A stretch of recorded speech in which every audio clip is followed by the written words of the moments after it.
위파사나 수행을 하는 게 지금까지 했던 이야기를 간단히 한번 이제 요약을 해보면요. 우리 일상생활에서 이제 일어나고 있는 그 우리 몸에서 일어나는 현상이라든가 마음에서 일어나는 현상을 있는 그대로 이제 관찰하는데 그 첫째 원칙이 뭐라 그랬어요? 첫째는 현재를 알아차린다는 게 첫째로 여러분들이 주의를 기울여야 될 부분입니다. 과거나 미래로 다니지 않고 지금 이 순간에 일어나고 있는 것에 이제 포커스를 맞추는 게 이제 첫 번째고, 둘째는 그 현재 일어나는 것을 1차적인 의식으로 알아야 된다 이거죠. 그죠? 그러니까 무슨 말이냐 하면 그 현재 일어나는 걸 그냥 단지 첫째 이제 우리가 1차적으로 아는 그 정도에서 끝나야지, 그게 2차, 3차, 4차 계속 이렇게 첫 번째 화살로 끝나야지 두 번째 화살, 세 번째 화살 계속 의식이 진행이 되면, 생각이 진행이 되면 그것은 이제 여러 가지 우리가 지금까지 살아오면서 가지고 있던 습성에 의해서 또 새로운 오염, 그러니까 마음이 오염될 수 있는 그런 가능성이 있기 때문에 1차적인 인식에서 끝나도록, 다시 말하면 이제 이걸 다른 말로 하면 생각 없이 알아차린다 이런 말로 쓸 수 있습니다. 생각이 진행되지 않고 그냥 딱 그 사물이 있는 그대로. 그래서 이제 이렇게 알아차리는 것이 우리가 이제 위파사나의 대상은 이렇게 알아차리는데, 그래서 이렇게 알아차리는 것은 대상이 되면 이제 보통 보면은 법이 대상이 되지 개념이 대상이 되진 않는다. 이제 다시 말하면 그 이름보다는 그 안에 있는 내용이 중요하다 말이에요. 그죠? 우리는 보통 껍데기에 많이 현혹이 되는데 그 껍데기 이름이 아니라 실제 일어나고 있는 내용. 예를 들면 내가 손을 이렇게 흔드는 거, 이런 것도 손을 흔든다 우리는 개념적으로 이렇게 알고 있지만 이 내용은 뭐예요? 이 손의 움직임이잖아요. 그죠? 그러니까 그런 실제로 일어나고 있는 그 현상, 그것을 현재, 지금 현재 실제로 일어나는 그 실상, 실제 이름을 붙이든 안 붙이든 일어나고 있는 그 현상이 있죠. 그죠? 그걸 이제 우리가 전문적으로는 법이라고 이야기하는데, 그 법을 이제 생각을 하지 말고 이거에 대해서 그냥 1차적으로 알고 끝나라 이거예요. 2차, 3차 이렇게 생각을 진행하지 말고 그렇게 아는 것이 이제 위파사나의 기본이죠. 이렇게 알면 소위 말해서 찰나산매가 형성이 된다 그랬죠. 이거는 이제 생각이 진행되는 게 아니라 지난번 말했듯이 우리가 이제 뭐 어떤 대상을 그냥 있는 그대로 아는데, 이 우리가 호흡 명상할 때 이렇게 대상이 호흡을 그냥 생각 없이 아는 것처럼 대상이 그냥 이렇게 대상이 바뀔 뿐이지 이 보는 형태는 비슷하다고 할 수 있습니다. 그렇게 관찰을 하는 것이 이제 지켜보는 거다 우리가 보통 이야기하기도 하고, 알아차림, 사념처 수행을 한다고 이야기를 하기도 해요.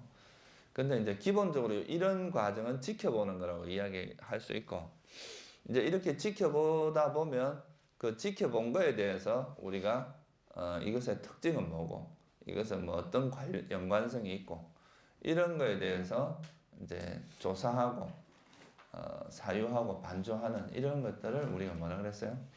이제 그걸 반조하는 거다 그랬죠. 그죠?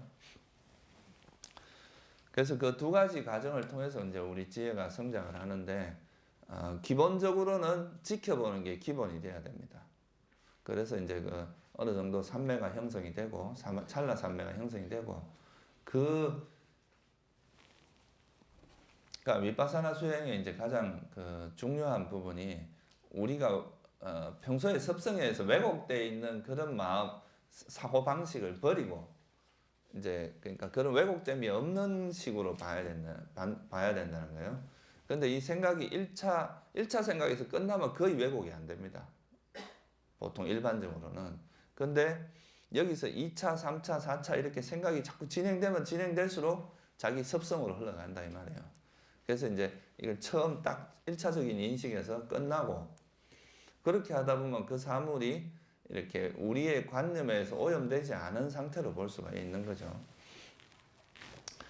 그렇게 얻어진 이제 쉽게 뭐 요즘 말로 하면 정보죠. 그죠? 그렇게 얻어진 것이 이제 왜곡되지 않은 제대로 있는 그대로의 정보가 되고 그런 것들을 이제 특징, 역할, 이것이 어떤 원인에 의해서 나타나는지 이런 것들을 조사하고 반조하는 거 이게 반조의 역할이다 이거죠, 그죠? 그래서 이제 그렇게 하다 보면 우리 지혜가 성장을 해갑니다. 첫 번째 이제 그 제일 이건 뭐 획일적으로 구분할 수는 없지만 대체로 이제 흐름을 좀 이야기를 하면 첫째는 뭐라 하냐면 우리가 이제 이렇게 있는 그대로 지켜보는 이런 현상들이 실제 일어나는 현상이잖아요. 그런 실제 일어나는 현상들의 특징을 먼저 이해를 하게 됩니다. 예를 들면 아까 말했듯이 이제 이런 손이 이제 우리가 제일 쉬운 게 걸어가는 거죠, 그죠? 걸어가는 거를 보면은 걸어갈 때 발이 이렇게 움직이는 거 처음에는 이제 발이 움직인다 이렇게 생각하는데 나중에는 이 발의 움직임만이 있고 이 움직임은 어떤 특징이 있다. 그러니까 이제 우리 물질을 이동시키는 특징이 있다. 뭐 이런 이제 그 나름대로의 특징을 알게 돼요. 그리고 뭐 싫어하는 마음 이런 것도 그러니까 어떤 대상이 나타났을 때 이거를 거부하는 형태로 작용한다. 아, 이건 대상을 싫어하는 것이다. 또 뭐 탐욕과 만약에 이제 또 어떤 대상이 나타나서 거기에 딱 붙어가 안 떨어지려고 하는 이런 게 바로 이제 탐욕의 특징이구나. 이렇게 그 사물이 그 이제 우리가 접하는 그 대상의 특징을 이해하게 된다 이거예요. 물질과 마음, 그러니까 몸과 마음의 특징. 그러니까 뭐 신심은 어떤 특징이 있고 사띠는 어떤 특징이 있고 지혜는 어떤 특징이 있고 이렇게 그 나름대로 그 법이 가지고 있는 특징을 이해를 하게 되고 그리고 이게 단편 이런 정보가 있는데 뭐 비유를 하자면 이제 이런 단편 정보가 들어왔어요. 이거는 일종의 대뇌에서 이렇게 그 하나하나의 정보가 이제 이렇게 기억되는 정도 수준이라면 이것들과의 이런 연관관계가 또 필요하단 말이죠. 이 어떤 연관관계 있고 서로 간에 다 이게 따로따로 움직이는 게 아니라 어떤 연관성 속에 움직이잖아요. 그러면 그 법들의 연관성을 이해하는 게 또 다음 단계로 진행이 됩니다. 그래서 보통 우리가 이제 전문 용어로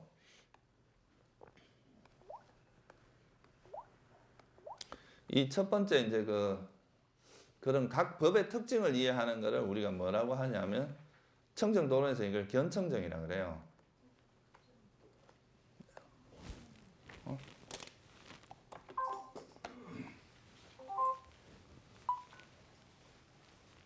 여기 파워 안 넣은 거 아니야?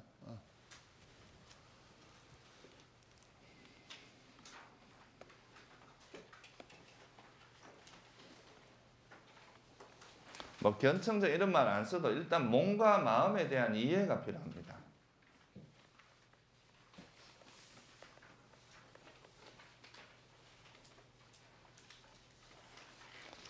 이건 또 다른 말로 하면 이제 물질과 정신. 그러니까 뭐 빨리어로는 이제 나마루빠 이렇게 이야기하죠, 그죠? 물질과 정신에 대한 기본적인 이해가 이루어져요. 아, 이렇게 내가 이렇게 지금까지 내 몸이라고 생각했던 것은 이런 그 지수화풍의 모임이구나. 뭐 이런 것도 할 수 있고. 각각 요소들의 성질. 이거는 이런 여기서 닿을 때 오는 이런 뜨겁고 차가운 게 바로 화대구나. 그러니까 불의 요소구나. 뭐 이런 이제 각 우리가 살면서 부딪히는 건 다 물질 아니면 정신적인 요소잖아요, 그죠? 그 각각의 것들에 대한 이해를 첫 번째로 하게 돼요. 특징이 뭔지, 그리고 그런 역할이 뭔지. 예를 들면 풍대 같은 경우는 뭐 어떤 역할을 하겠어요? 우리 물질을 어떤 장소로 이동시켜주는 역할, 뭐 이런 것도 하겠죠, 그죠? 그런 역할이 뭔지, 또 이것이 나타날 때 어떤 형태로 나타나고, 또 그것의 원인은 뭔지, 풍대는 어떤 원인에서 나타나는지. 물질은 뭐 서로가 원인이 되죠. 뭐 지수화풍의 원인에 의해서 나타날 수도 있고, 네 가지 원인이 있잖아요, 그죠? 마음에 의해서 나타나는 경우도 있고, 또 온도, 또 업에 의해서 나타날 수도 있고, 또 불의 이제 요소에서 나타날 수도 있고. 그런 원인, 그러니까 이런 것들에 대해서 이해를 하게 된다. 예를 들면 뭐 탐욕도 마찬가지, 성냄도 마찬가지. 그러면서 몸과 마음에 대한 이해가 이루어지면 두 번째는 뭐가 이루어지냐 하면 이제 첫 번째는 이제 이 몸과 마음 자체에 대한 이해인데 두 번째는 이거의 연관성. 다시 말하면 어떻게 조건 지어져 있나 이걸 이해하게 됩니다. 서로가 어떤 조건에 의해서 서로 연관되어 있는가. 우리 우리나라 불교에서 그런 말 많이 하죠. 우리 예불 할 때도 뭐라 해요? 제망차례 이런 말 쓰잖아요. 그죠? 그물망으로 이렇게 얽혀 있다 이런 말인데 우리 중국집 같은 데 가면 이렇게 구슬이 이렇게 있는데 이건 보면 어때요? 이쪽에 있는 게 이쪽에 비치고 여기 있는 건 또 이쪽으로 비치고 서로 이래 비춰주잖아요. 그죠? 그러니까 우리가 살아가는 이것도 여러분은 다 맨날 이제 나를 독단적인 존재로 생각을 하지만 불교적으로 볼 때 이런 것들이 다 이렇게 눈에 보이지 않는 어떤 인연의 고리에 의해서 다 얽혀 있다고 보는 거죠. 그죠? 따로 떼서 나만 따로 떼서 뭐 이렇게 이야기할 수 있는 그런 게 없다는 거죠. 다 이렇게 연관성을 가지고 있다. 그래서 그런 연관성 그건 이제 좀 전문 용어로 하면 조건 지어져 있다 이 말이에요. 모든 것이 서로 조건에 의해서 독립적인. 그래서 이거를 이제 영어에서는 뭐라고 표현하면 dependent라는 표현을 쓰거든요. 그러니까 이제 origination. 그러니까 연기를 이런 식으로 표현합니다. 연기. 조건 연자에다 이제 긴데 일어난다는 건데 이 연기라는 건 이제 조건 따라 일어난다 이 말이고. 그러니까 연자를 이래 쓰잖아요. 그죠? 이 조건 연자죠. 그죠? 이거. 이 기자는 일어날 기자고. 근데 이 부분을 이제 영어에서는 뭐라고 번역을 했냐면 dependent 하다 이렇게 번역을 했어요. 그러니까 dependent란 말이 무슨 말이에요? 서로 의지한다. 종속되어 있다. 뭐 이런 말이거든요. 독립적이지 않단 말입니다. 쉽게 말해서. 그러니까 이제 독립적인 건 independent 하다 그러잖아요. 그러니까 이거는 내 홀로 그러니까 만약에 자아라는 개념이 있다 그러면 이거는 독립적입니다. independent한 거예요. 왜? 이건 자아라는 개념 자체가 어떤 환경에 영향을 받으면 안 되잖아요. 그죠?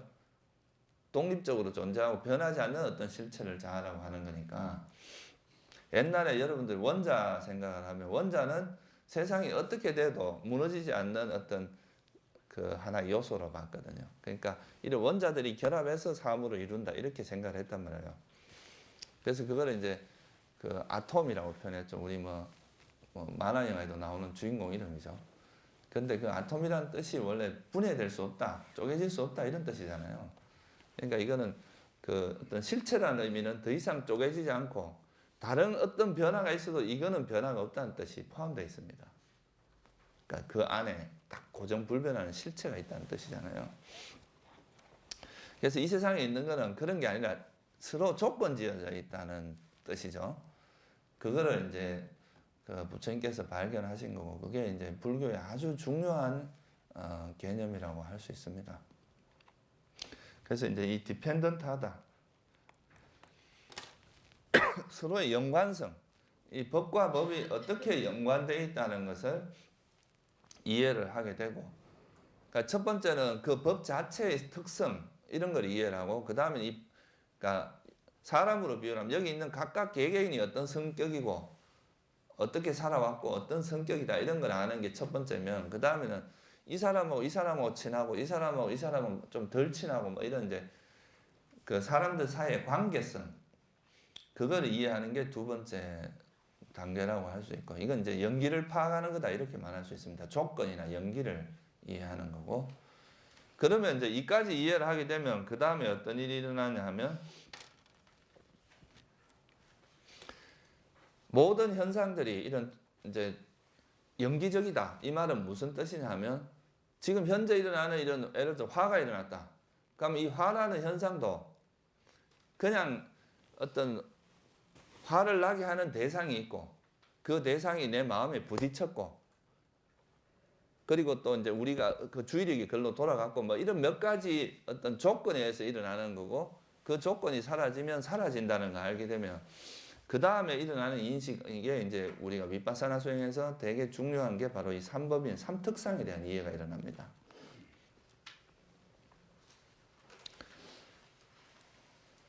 이게 소위 말해서 이제 무상고 무아라고 하는 삼특상에 대한 이해가 일어나죠. 이 조건, 이거는 반드시 연기에 대한 이해를 바탕으로 해야 이게 제대로 된 삼법인에 대한 이해가 됩니다. 우리가 보통 우리나라에서도 뭐 공성, 뭐 무아 이런 걸 이야기하는 경우가 많은데 이 공성을 잘못 이해를 하면은 어떻게 돼요? 이 단멸공이라고 해서 아이 뭐 세상 뭘 해도 아무 의미 없다.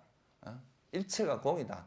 뭐 이런 식으로 생각을 해서 그러니까 자기가 짓는 행위가 어떤 이런 내가 만약 악업을 지으면 그 악업에 의한 결과가 일어난다 이런 걸 무시해버리기가 쉽습니다. 그러면 이거는 뭐가 돼요? 단멸공이 되겠죠. 그죠? 그러면서 막행막식을 하게 되고 인과를 부정하게 되는 이런 문제가 발생할 수 있다 이거예요.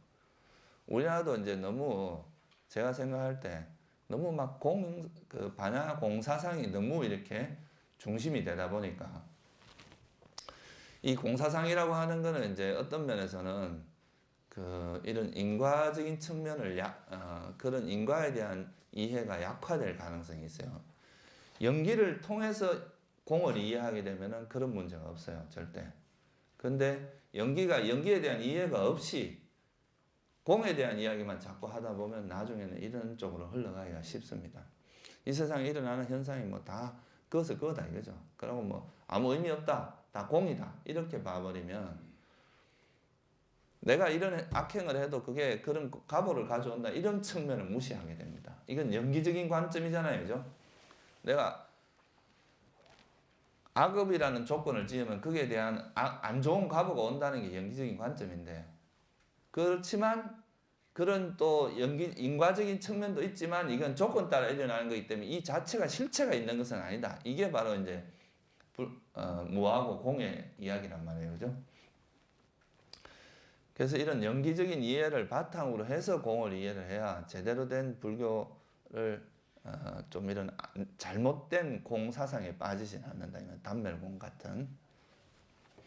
그러면 이거는 아까 말했던 첫 번째 이제 그 법의 특성부터 시작해서 조건을 이해하고 그러다 보면 이 관계성을 이해하다 보면 이 세상에 있는 모든 조건 따라 일어나는구나. 독립적인 건 없구나 해서 무아의 개념으로 가게 되면 이제 이거는 지혜가 아주 깊이 성숙하는 계기예요. 그래서 이 삼법인의 지혜가 바탕이 돼야 반드시 뭐가 일어나면 소위 말해서 우리가 깨달음이라는 게 일어납니다.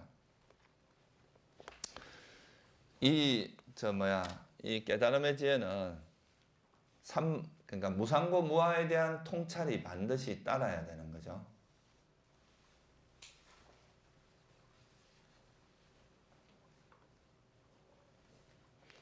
그리고 삼법인에 대한 지혜는 반드시 이제 연기에 대한 이해를 바탕으로 해서 이루어져야 된다는 거.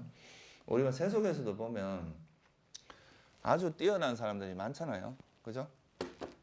그런 사람들이 사실 이제 우리가 세속에서도 머리 좋고 막 정말 이렇게 뛰어난 사람들 같은 경우가 갈 수 있는 거는 이제 어떻게 보면 연기적인 관점에서 이 세상이 어떻게 관련되어 있고 어떤 특성이 있고 이런 거는 사실 세속적으로도 되게 깊이 연구를 하고 있거든요.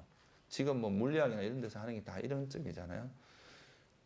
근데 이게 이제 그것도 이 세상에 있는 모든 물질이 뭐 실체가 없다는 이런 것도 과학에 의해서 다 발견이 되고 있는데 그게 자기 자신의 문제로 가게 되면 그러니까 나라는 존재 자체가 무상하고 고고무하다 이런 쪽으로 그 인식이 진행되기는 좀 어렵거든요, 이게.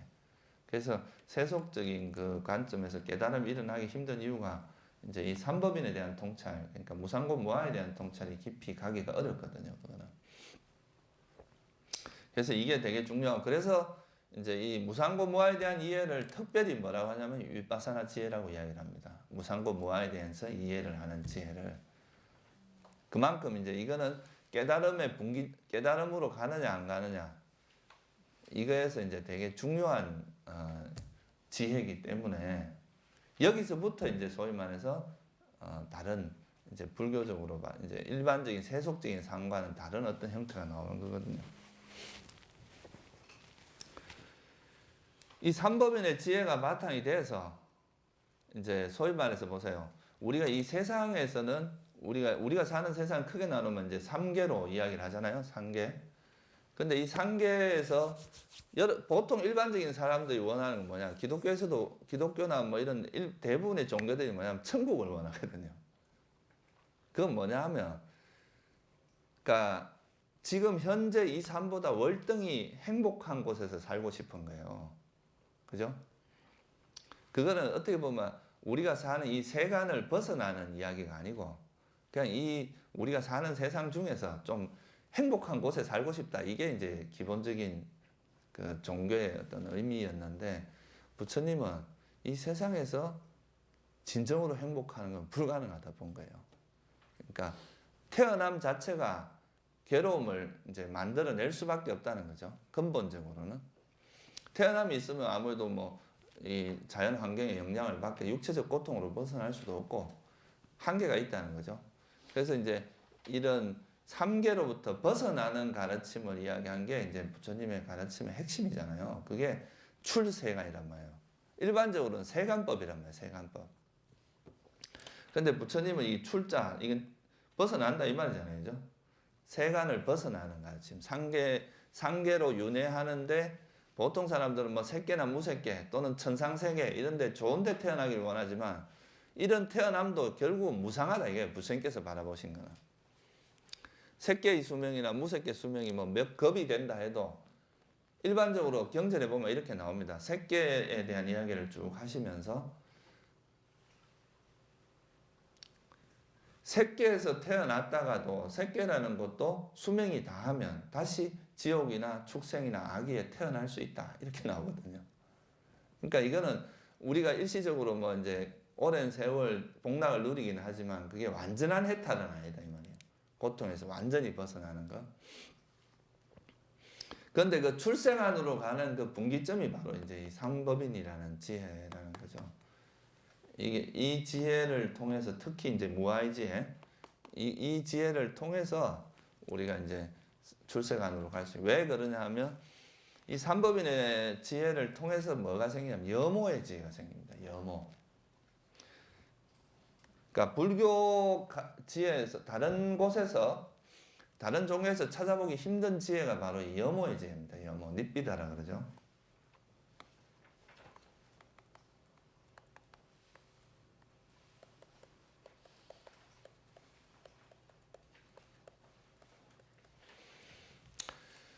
우리가 이걸 참 번역을 하기가 적절하지 않은데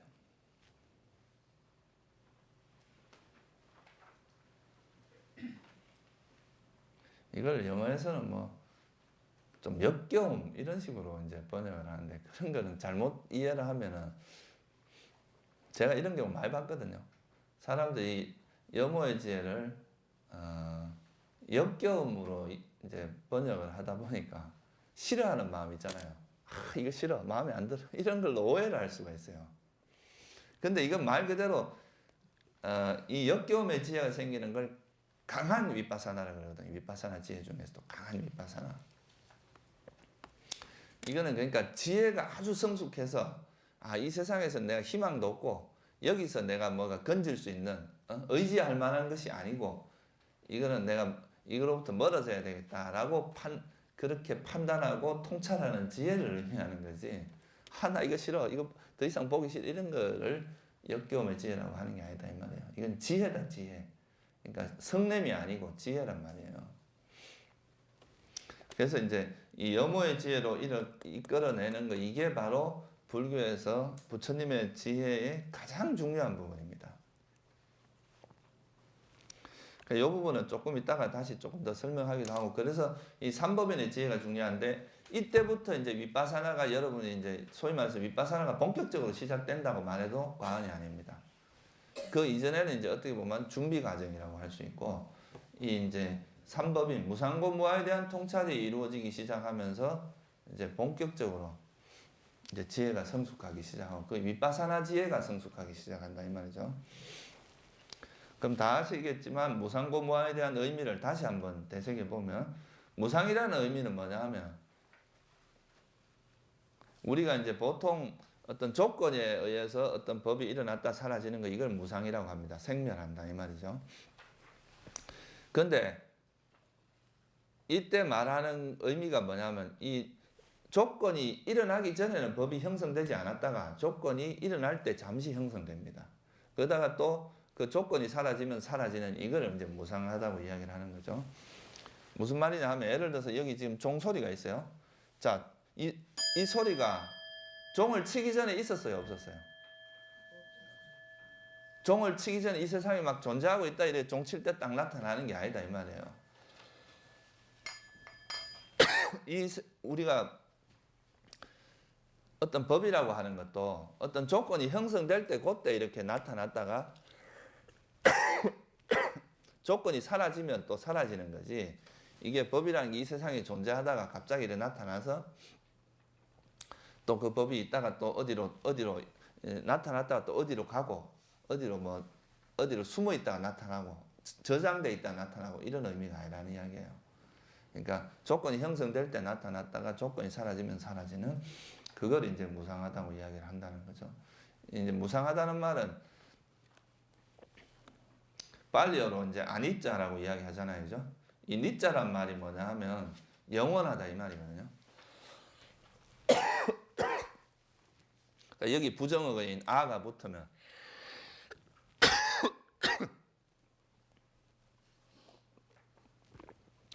이걸 뭐라 그래요? 그래서 이제 영원하지 않다 이 말이에요. 무상이라는 거. 이걸 이제 중국에서는 항상할 상자로 써서 이제 이 상으로 번역을 했고, 이거는 이제 무죠, 그죠? 없을 무자입니다. 그래서 이제 영원하지 않다 이 말이죠. 그래서 보통 이제 빨리어로 뭐라고 하냐면 삿배란 말은 무슨 말이에요? 모든 이런 말이죠, 그죠? 삿배, 쌍카라는 형성된 거.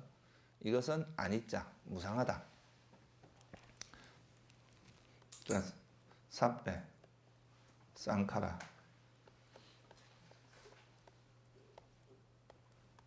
이 삿배 쌍카라라는 것이 이제 아니자.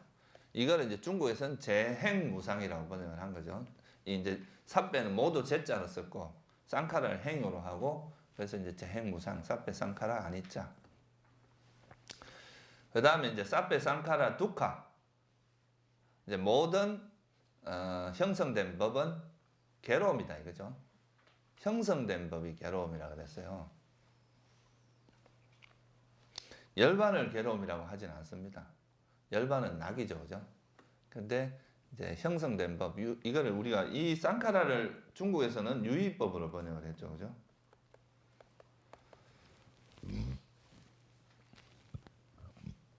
근데 이렇게 변한다는 것은 항상 뭐라는 거예요? 우리에게 압박감을 준다 이거죠, 그죠? 여러분들 부처님이 하신 말씀이 있습니다.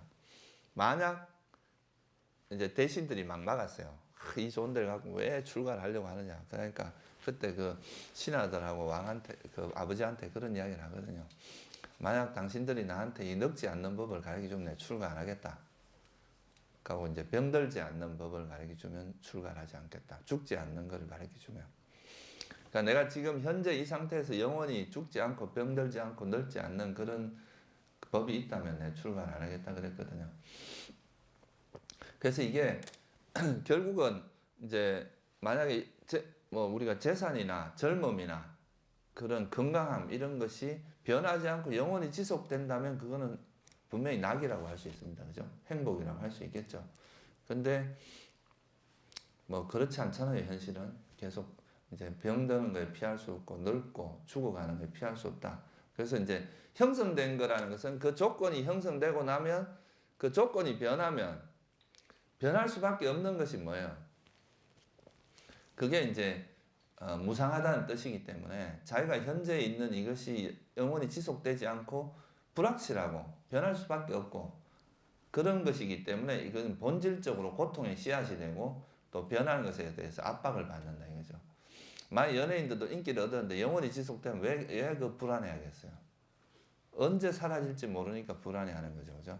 여러분들도 뭐 얻은 재산도 다 그게 어떤 조건에서 변할지 모르니까 또 불안해하는 거 아니에요, 그죠? 그래서 이제 일어나고 사라짐이라는 것은 그 우리에게 항상 압박감을 주고 그 자체가 본질적인 괴로움이다 이거죠. 여기서 말하는 괴로움은 단순히 그 우리가 일반적으로 정신적인 괴로움, 육체적인 괴로움만을 의미하는 게 아닙니다. 변하기 때문에 오는 그런 어떤 괴로움, 행복이라 할 수 없다 이 말이거든요. 본질적으로 보면. 근데 이 두카라는 의미를 이제 좀 영어 같은 데서는 이걸 서퍼링으로 번역을 했어요. 이 서퍼링이란 말은 좀 뭐랄까 진짜 아픔, 고통 이런 걸 의미하는 말이잖아요. 이게 좀 번역이 이렇게 되다 보니까 원래 뜻을 좀 이렇게 왜곡하는 그런 경향들이 좀 있어요. 근데 원래 이 두코라는 말은 그러니까 단순히 고통 이런 걸 의미하는 게 아니고 변하기 때문에 그것을 본질적으로 행복이라 할 수는 없다. 행복이 비었다. 행복이란 본질적으로 행복이라고 말하기는 어렵다. 이런 의미거든요. 그리고 변하고 괴로움인 것에 어떻게 고정불변하는 실체가 있냐. 아까도 제가 말씀드렸지만 변하지 않는 실체가 있어야 그 자아라는 의미로 되는데 모든 것이 조건 지어져 있다 이 말이에요. 그죠? 그러니까 자아가 없고 또 뭐냐 하면 이거는 조건 지어져 있단 말은 내가 이렇게 하지 마라 한다고 해서 되는 게 아니다 이 말이에요. 예를 들어서 내가 이제 지금 이 행복한 느낌이 너무 좋아요. 영원히 사라지지 말라. 내 곁에 머물러라 한다고 그래 되겠어요? 그건 그래 안 된다 이 말이에요. 이건 일어난 법을 사라지지 않게 할 방법은 부처님도 없다 이 말이에요. 부처님도 그런 능력은 없습니다. 그것을 이해하는 능력은 있어도 이것이 사라지지 말게 하는 능력은 없다 이 말이에요. 그래서 이제 이런 우리가 이런 법이라는 것을 우리 마음대로 통제할 수 있는 능력은 없다 이거죠. 예를 들어서 뭐 진짜 우리가 마음을 통제할 수 있는 능력이 있으면 행복한 마음만 행복한 느낌만 일어나 이렇게 할 수 있어야 된다 이거예요. 근데 그게 안 된다는 거죠. 그래서 이제 통제력을 행사할 수 없고 지배력을 행사할 수 없기 때문에 무아라고 말하기도 합니다.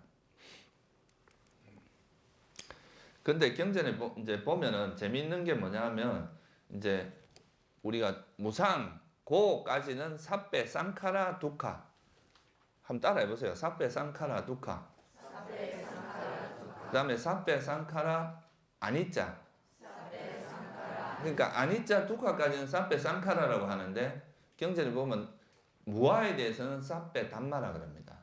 사페 담마 아나따. 한번 따라해 보세요. 사페 담마 아나따. 이건 좀 차이가 있어요.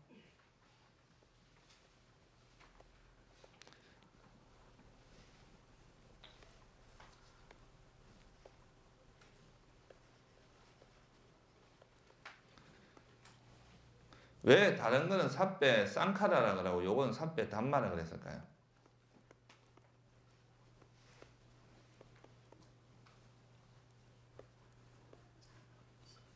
요건 아니짜 두카. 그러니까 중국에서도 보면 뭐라고 해요? 재행무상 일체 계고 재행과 일체는 유의법을 이야기하는 겁니다. 근데 뭐라고 했어요? 재범무아라고 그랬잖아요. 그죠? 사페 담마 아나따거든요. 근데 부처님께서 이제 여러분 니까야를 보시면 열반을 이야기할 때 뭐라고 하냐면 형성되지 않은 법이라고 이야기를 합니다. 그러니까 아상카따 담마라고 이야기를 해요. 형성되지 않은 법이다. 유의법은 뭐라고 그래요? 쌍카라 담마라 그러죠. 형성된 법이다. 그래서 그걸 있을 유자에 하위자 함이 있다 해서 그걸 이제 쌍카라라고 이제 중국에서 유의법이라고 번역을 한 거거든요. 형성됨이 있다. 이거는 뭘 의미하냐면 우리가 불교에서 말하는 그 열반이라고 하는 것도 자아의 개념은 아니다 이 말이에요. 열반 자체도 뭐라는 거예요? 아는 없다. 그러니까 열반이 여러분들 마음을 통제하고 이런 기능이 아니라는 거예요. 우리가 보통 보면 이제 외도들 가르침에 보면 열반에서 마음이 일어나는 식으로 막 이렇게 이야기하는 경우도 있거든요. 우리 마음이 일어나는 그 자리가, 그 마음을 통제하는 그 자리가 뭐 나다 이렇게 생각하는 사람도 있는데, 불교에서 말하는 열반은 그런 이제 우리 마음을 이렇게 통제하거나 주체하거나 이런 개념이 아니라는 거예요. 그러니까 열반도 무아의 개념에 들어간다 이 말이죠. 그래서 보통 이제 대성 열반경에 보면 열반의 속성을 뭐라고 하면 상락아정이라 그래요. 들어봤어요? 근데 초기 불교에는 상락정까지는 맞습니다. 근데 아라고 하진 않아요. 여기 보면 삿배 담마가 안 왔다라고 되어 있죠, 그죠? 그러니까 담마라고 하는 이 법은 그러니까 열반 자체도 어떤 주체의 개념으로서 열반한 게 아니라 온이 이렇게 불타고 있는, 마치 이제 우리가 촛불이 타다가 꺼진 상태를 열반이라고 하듯이 온이 이렇게 계속 업에 의해서 계속 진행이 되다가 어리석음과 무명, 이거에서 진행이 되다가 아란이 돼서 다음에 이제 무여열반에 들면 더 이상 진행이 안 되고 꺼져버리잖아요. 이런 상태를 그냥 열반이라고 한 거지 무슨 주체의 개념이나 이런 걸로 열반을 한 건 아니다 이 말이에요. 이건 뭐 이야기가 좀 너무 멀리 간 것 같은데, 하여 이런 삼법인을 이해하면서부터 뭐가 생기냐 하면 이제 윗바사나의 지혜가 생기게 하는, 이때 어떤 현상들이 나타나면 이제 윗바사나의 경계가 나타나네. 좀 이제 뭔가 깨달은 것 같다, 또는 내가 이제 뭔가 좀 얻은 것 같다, 이런 이제 뭔가 나타나기 시작하는데, 이게 이제 하나의 우리 여기서 주저앉아 버리면 수행이 더 이상 진보하지 않고 여기서 멈춰버린다 이 말이에요. 대표적인 게 뭐냐? 10가지로 번역이 되어 있습니다. 10가지로 이제 제시가 되어 있는데, 이거는 그냥 대표적인 걸 이야기한 거지 이보다 더 다양하게 될 수도 있습니다. 여러분들 뭐 능언경인가 봤는가 모르는, 거기 보면 뭐가 나와요? 50마장이 나오죠, 그죠?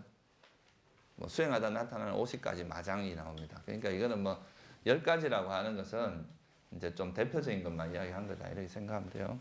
그러니까 이 경계 자체가 문제되는 건 아니다 이 말이에요. 그게 나쁜 것이나 이런 경계가 나타나는 것 자체가 나쁜 것인 건 아닌데, 문제는 뭐냐 하면 이 나타난 것에 대한 집착을 하게 되면 이게 문제가 된다 이 말이에요. 그러니까 경계 자체가 문제는 아니다 이거요. 경계 자체가 문제인 거는 미세한 집착 딱 한 가지만 그렇습니다. 10가지 중에. 나머지 이 9가지는 문제는 아니다 이 말이에요. 이게 좀 다른 말로 하면 좋은 현상입니다.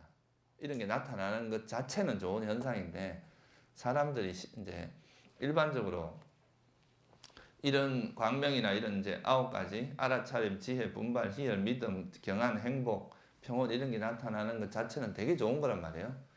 근데 문제는 이제 이런 게 좋은 게 나타났을 때 이제 집착이 붙으면 이거는 이제 수행의 방해물이 될 수 있다.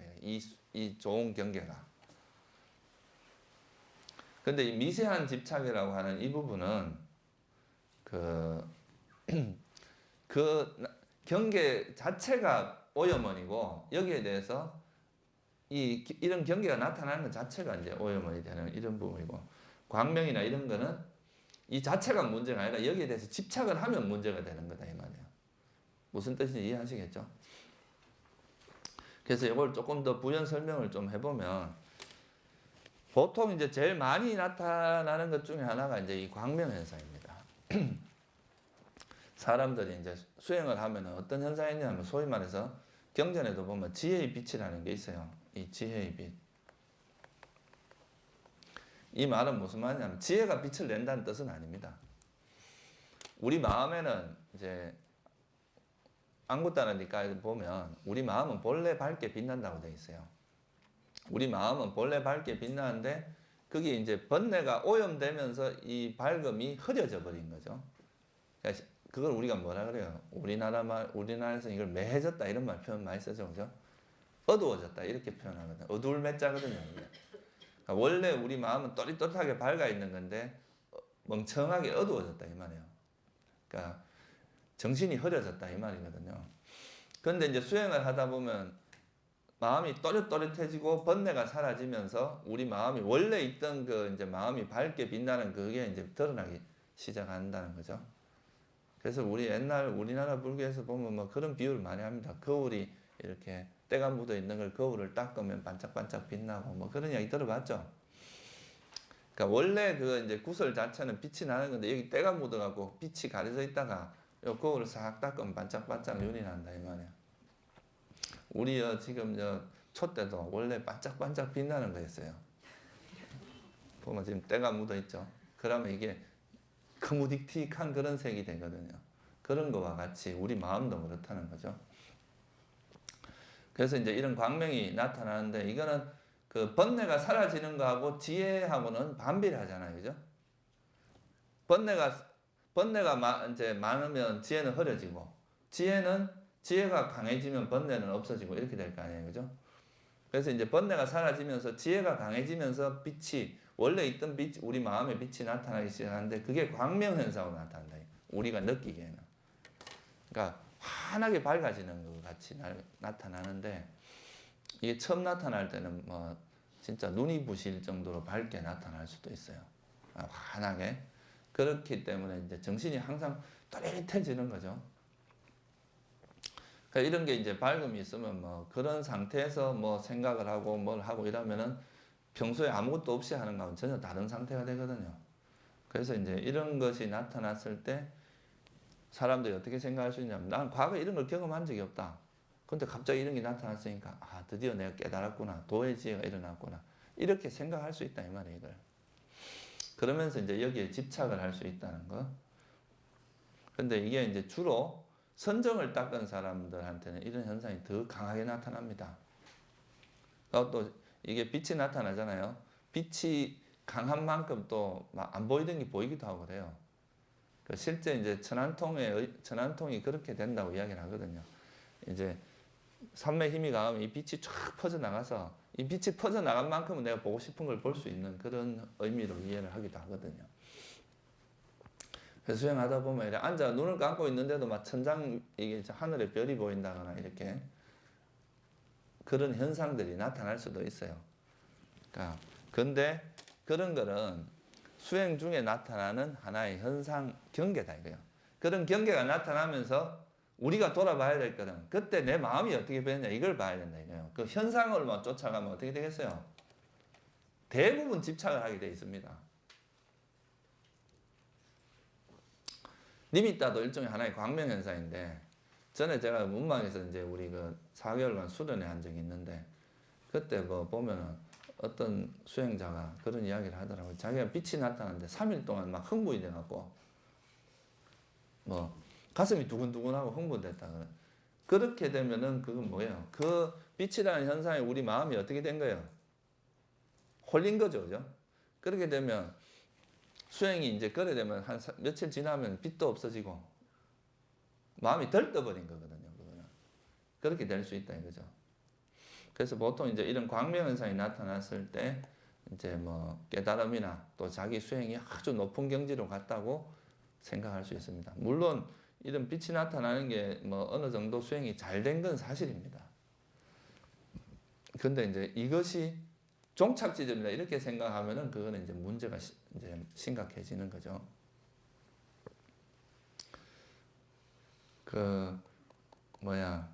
저 기독교나 이런 데는 이제 수행의 노하우가 없다 보니까 이런 기도하다 이런 광명현상 나타나면 막 성령을 경험했다. 뭐 하나님을 만났다. 이렇게 이야기하는 사람도 있어요, 사실은. 그런 이야기를 하는 사람 들어본 적이 있거든요.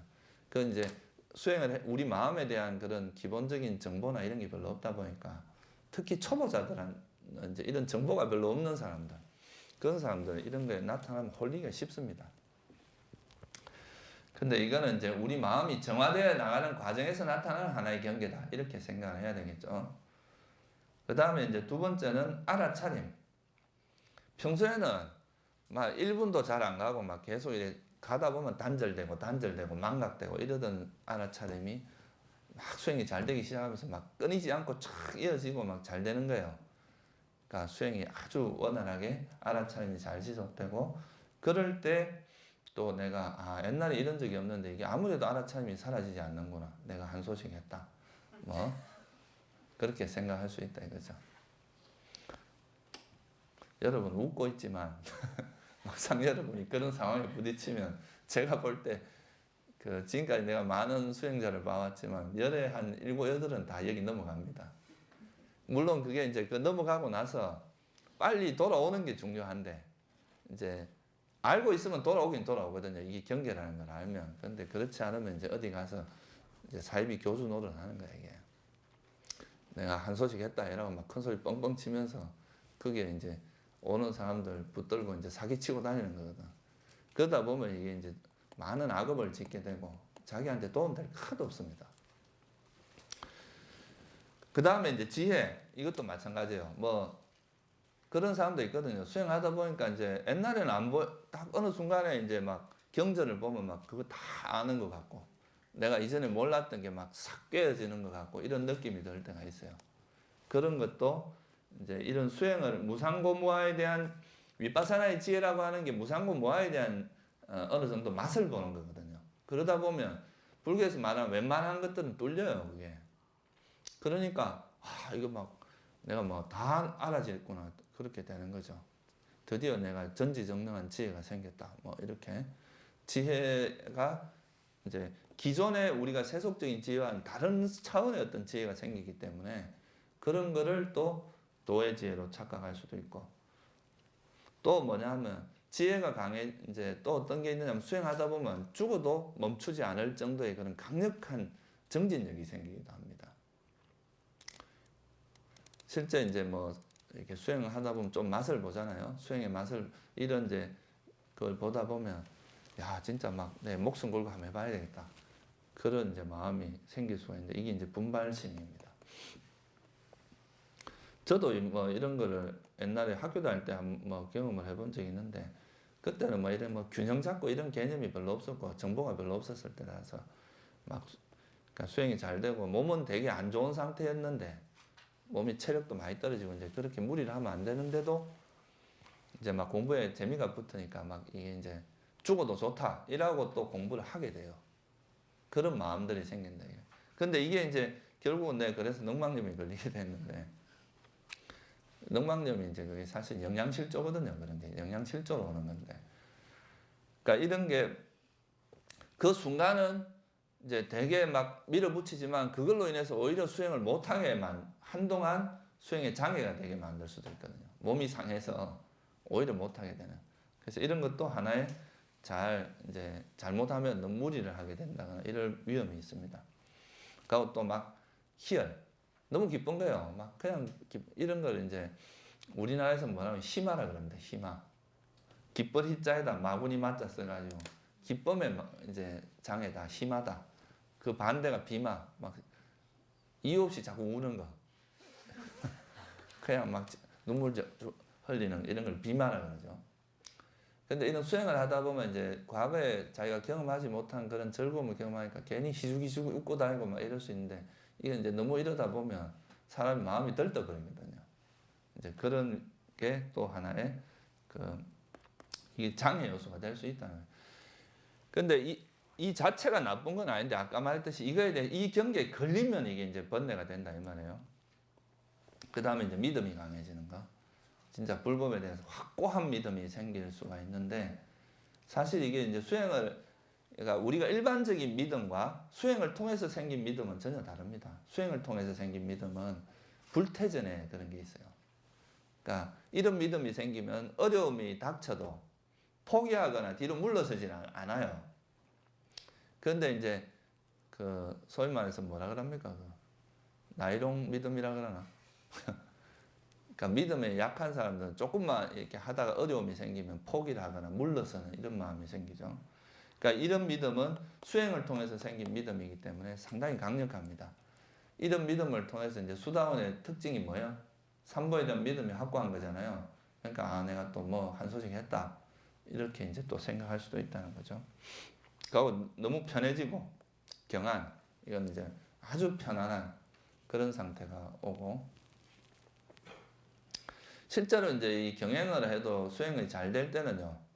저도 뭐 그런 그 학교 다닐 때 내가 이제 그 아르바이트 할 때 그 되게 더운 날이었는데 아스팔트를 걸어가도 그 얼마나 뜨거워요, 그죠? 근데 그게 그냥 공중에 이렇게 붕 떠가고 가는 것처럼 몸과 마음이 가벼운 그런 게 있거든요. 그러니까 이 경행도 이렇게 걷기 명상도 잘하면 이 정말 이렇게 그 자체로서 오는 행복. 그러니까 그 우리가 이제 수행이 잘 될 때는 몸과 마음이 가벼워지거든요. 우리 선한 마음 부서의 그 몸과 마음의 가벼움 있잖아요. 가벼움, 그죠? 라후타, 가벼움이라는 게 있잖아요. 마음이 가벼워지면서 이제 정말 이렇게 내가 공중에 이렇게 떠갖고 가는 것처럼 그 정도로 이렇게 뭔가 실제 뜬 건 아니에요. 그 정도로 느껴진다, 이게 가벼움. 근데 이제 이렇게 느끼는 걸 경안이라고 하는 거고, 그 다음에 행복. 한없이 행복해지는 거고, 평온해지고. 근데 이런 것에 이제 너무 즐기면, 이렇게 이 행복한 상황을 너무 즐기다 보면 어떻게 돼요?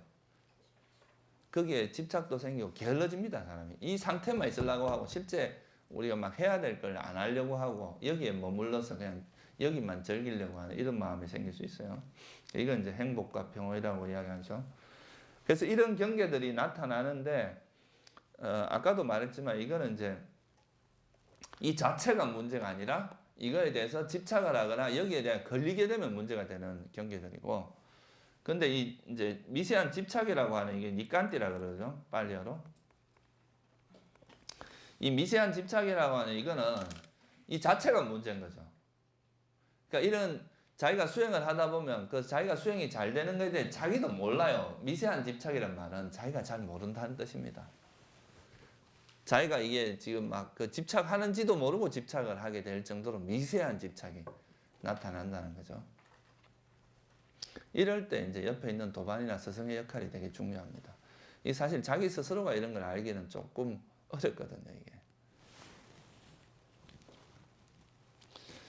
그래서 이제 이런 경계들이 여러분들이 이제 수행을 하다 보면 되게 자연스럽게 경험할 수 있는 이야기들을 이제 쭉 해놓은 거죠.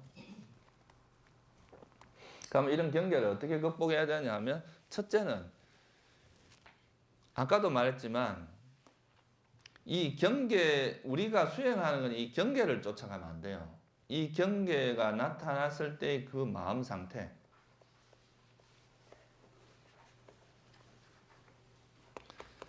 여기에 포커스를 맞춰야 여러분들이 이제 올바른 방향으로 수행이 가게 됩니다.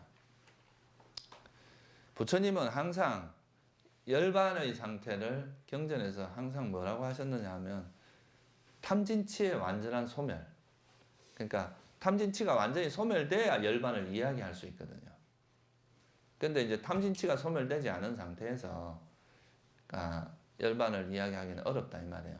그래서 만약에 이런 광명이나 지혜가 나타났을 때 그때 내 마음을 돌이켜보면 정말 내 마음에 이런 번뇌가 다시는 일어나지 않는지, 만약에 수다원이 됐다 그러면 다시는 의심이 일어나지 않는가, 뭐 이런 거를 관찰을 해봐야 된다 이거예요.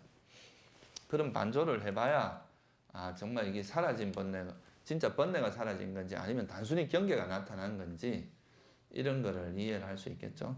이런 경계를 쫓아가게 되면 집착이 될 가능성이 거의 99%입니다. 그때 자기 마음 상태를 봐야 된다 이거예요. 그렇게 보면서 그걸 보면은 이게 단순한 경계인지 아니면 도의 지혜인지를 알 수 있잖아요. 정말 도의 지혜가 나타났으면 너무 좋은 거죠. 근데 그게 아니라 이제 그런 경계가 나타났음에도 불구하고 내 마음에 동요라든가 들뜸이라든가 뭐 이런 여러 가지 그런 게 있다면 그거는 하나의 경계라고 봐야 돼요. 일과성이다 이거는. 지나가는 하나의, 이건 일과성이란 말은 뭐냐 하면 수행이 잘 될 때 그런 게 나타났다가 또 우리 마음이 약간 흐트러지면 또 없어져 버립니다 이거는. 그래서 보면은 우리 과거의 선지식 중에서도 깨달았다고 막 이렇게 큰 소리 치고 막 다녔는데 이제 그러다 보면 또 명예가 따라오잖아요. 주위에서 이제 명예가 따라오면 그걸 누리다 보면 사람이 또 이래 자기도 모르게 서서히 그 정신력이 타락하거든요. 잘 몰라요. 이건 오랜 세월 걸쳐서 이래 되기 때문에. 그래갖고 나중에 죽을 때는 막 로망이 걸려서 죽는다거나 실제 그런 일들이 있었습니다. 그러니까 그렇게 될 가능성이 있어요. 그래서 이제 이 깨달음이라는 그 부처님들의 경전에 보면 항상 무슨 경계가 나타나면 이게 진짜 내가 깨달음인가. 옛날에도 이런 경계가 나타났다가 또 정신이 흐려지면 사라진 적이 있었다. 과연 이것이 진짜 완전한 깨달음인가. 이런 걸 반조하는 그런 구절들이 굉장히 나오거든요. 그래서 이제 항상 자기 마음을 돌아보고 내가 지금 얻은 이 경계가 진짜 내 마음에 어떤 큰 변화가 일어난 건지 아니면 그냥 단순하게 나타난 하나의 경계인지 이런 거를 잘 봐야 된다 이거예요. 또 이런 경계는 자기가 만들 수도 있거든요. 자기 마음이 자꾸 원하는 마음이 있다 보면 만들어요. 그럼 우리 마음이 장난을 잘 친다 이 말이에요.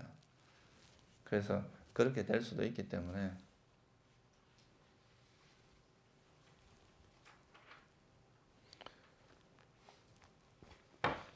그래서 이거는 그냥 일과성의 현상이라고 이해를 해라. 그거를 이제 판단 기준은 자기 마음의 어떤 그 번뇌가 어느 정도 이제 사라졌는지, 자기 마음의 변화나 이런 걸 관찰해야 되겠죠. 그죠? 그래서 이제 해야 되고, 도의 지혜를 이제 이게 이런 경계가 어느 정도 나타난 것도 사실 아까도 말했지만 수준은 좀 높아진 상태입니다. 수행이. 그래도 이 정도 되면 그래도 이제 보통 일반 사람들한테는 큰 소리 칠 만한 수준이 돼요. 그러니까 이런 사람들이 이제 좀 여다가 약간 사기성이 있으면 이제 나가서 이제 큰 소리 치면서 그거 갖고 이제 사람들, 그러니까 뭐 다 걸릴 필요는 없거든. 10명 중에 한두 명만 걸리면 되거든. 그래가 이제 그 사람들한테 가서 사기치고 사는 거예요. 그게 이제 소위 말해 사이비 교주가 되는 거죠. 그러니까 그런 사이비 교주들도 나름대로 자기가 이제 수행한 그런 힘들은 있거든요, 분명히. 근데 그게 그 바른 견해를 바탕으로 하지 못했기 때문에 이제 엉뚱한 길로 가는 거죠. 그래서 이제 이런 경계에 머물지 말고, 이런 경계에 머무는 순간부터 장애 요소가 작용한 거잖아요, 그죠? 수행을 방해하는 장애 요소가 작용하기 때문에 대체로 이제 수행이 퇴보하게 됩니다, 이런 경우는. 그래서 이제 이런 거에 머물지 말고 이게 지나가는 하나의 현상이라고 봐야 되겠죠. 좀 더 구체적으로 이야기하면 이제 이 경계에 대한 집착이 문제인데, 이 경계 자체도 무상고 무한하는 걸 관찰해야 된다 이 말이에요. 경계 자체도 변하는 것이다 이거죠. 영원한 것이 아니다.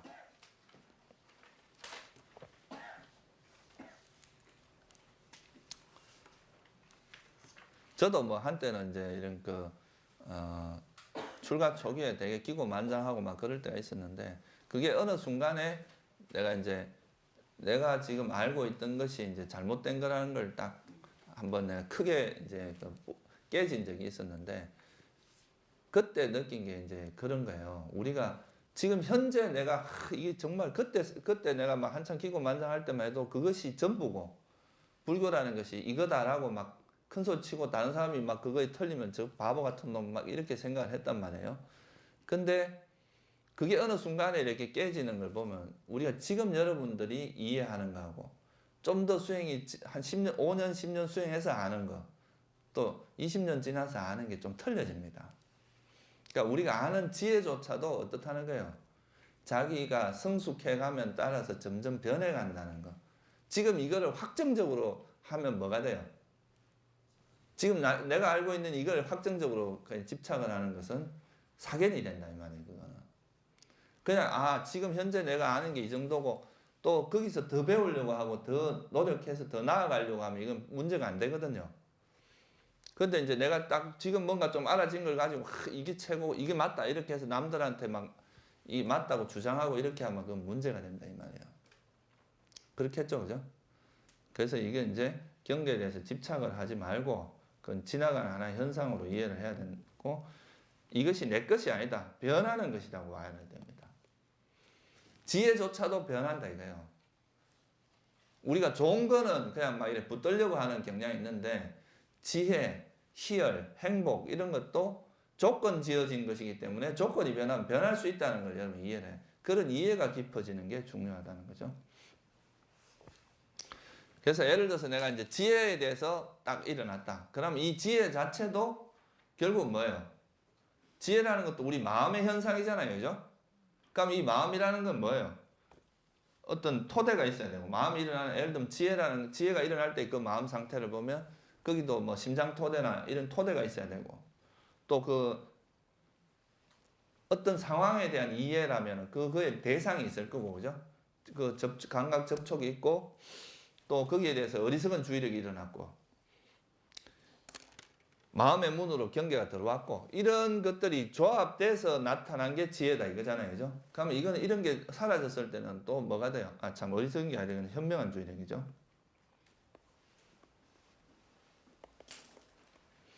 이건 고치세요. 그 현명한 주의력이 나타났기 때문에 그런 지혜가 드러난 거잖아요. 그죠?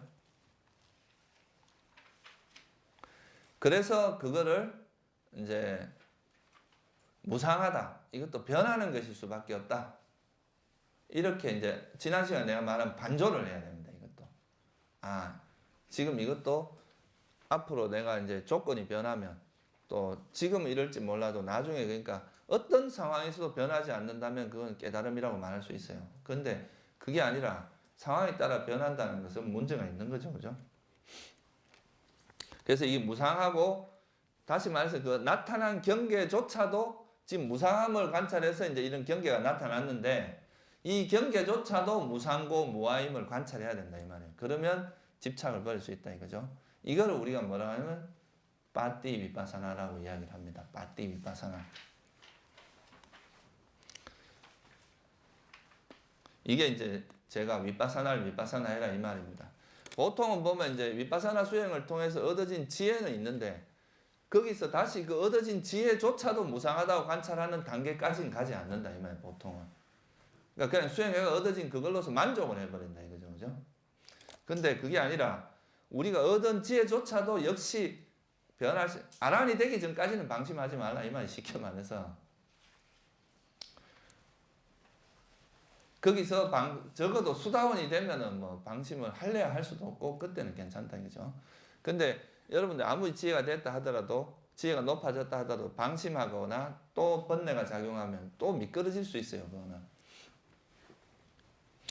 그래서 경계 자체를 무상고 무아로 관찰하고 이 윗바사나 수행을 이제 우리가 장애 요소에 대해서 뭐 버리고 이런 건 당연하지만 이 윗바사나 수행을 통해서 생긴 그런 경계조차도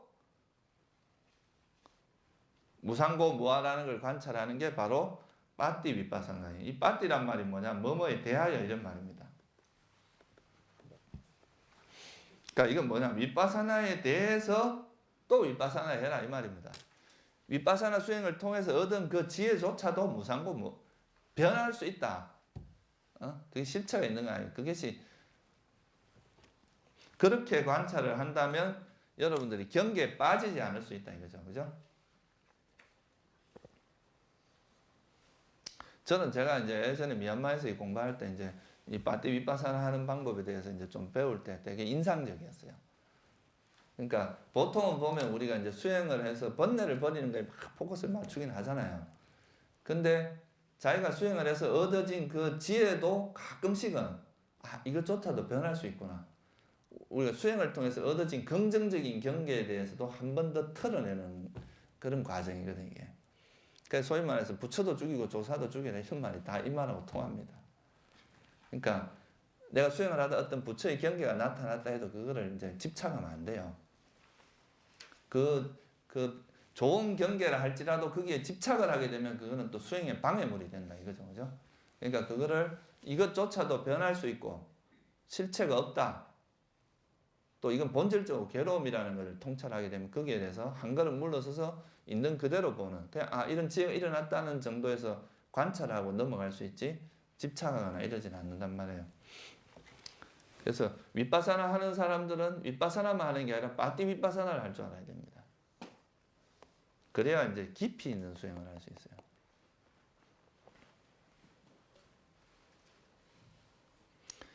대체로 이제 수행을 하다가 초기에 수행이 잘 나가요.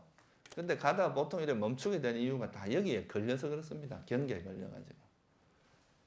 조금 경계에 걸리면, 경계가 나타나면 그만 만족을 해버리는 거야. 그 만족하고 그만 이 정도에서 그만 내가 뭘 했다고 이렇게 딱 해버리니까 더 이상 깊이 있게 나아가지 않는다는 거죠. 근데 이렇게 어느 정도 뭔가 경계가 딱 나타났을 때 그걸 딱 인간을 잘해줘야 이 절은 잘 됩니다. 그래야 사람들이 많이 오고. 사람들은 뭔가를 얻으러 오거든요. 수행하러 올 때도. 뭔가 자기가 원하는 게 있어요. 근데 그냥 네 얻었다 이렇게 해주면 그게 되게 고마운 거라.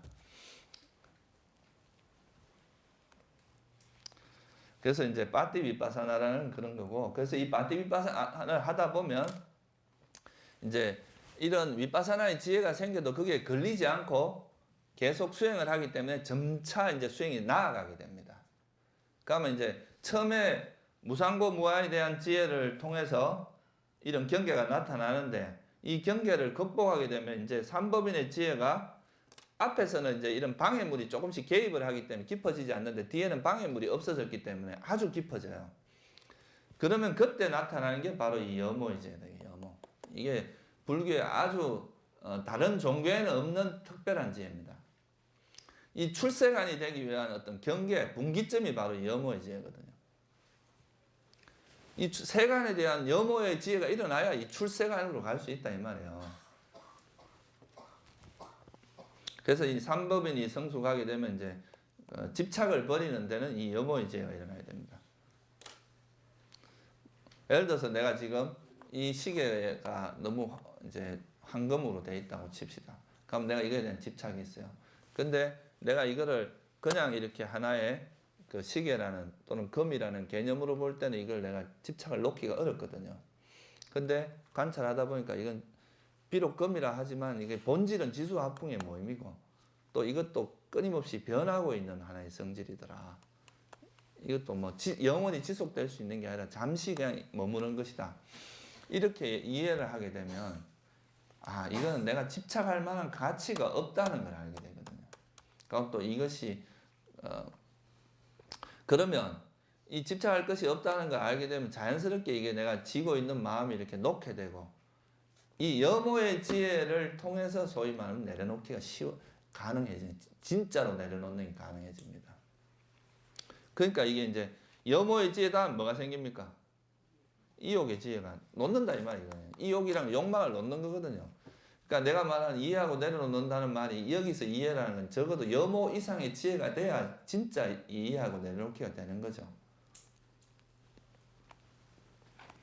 그런데 이제 진짜 진정한 이제 이해한다는 것은 뭐냐면 도의 지혜를 이해합니다. 그러니까 깨달음의 지혜. 깨달음의 지혜가 있으면 번뇌는 저절로 놓아진다 이 말이에요. 그래서 이제 여모의 지혜가 생기는 게 이욕이 되고, 이욕이 되면 해탈이 되는 건 당연하겠죠, 그죠?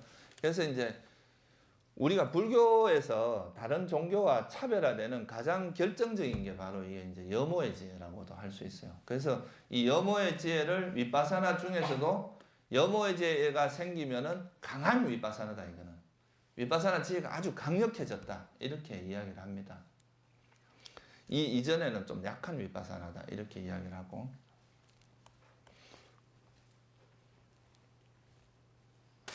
그래서 이제 이 여모의 지혜가 생기고 그러면 이제 진짜로 우리가 번뇌를 놓게 되겠죠, 그죠?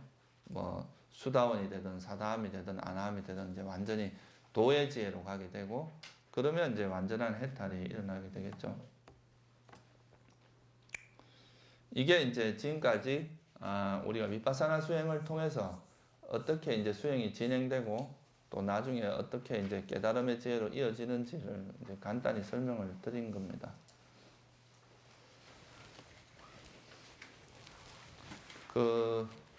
여기서 이제 중요한 거는 여러분들이 평소에 그러니까 이제 그런 알아차림 지켜보는 것과 이제 자기 마음을 이렇게 지켜보다가 그 자기 마음에 대해서 가끔씩 반조를 해줘야 돼요.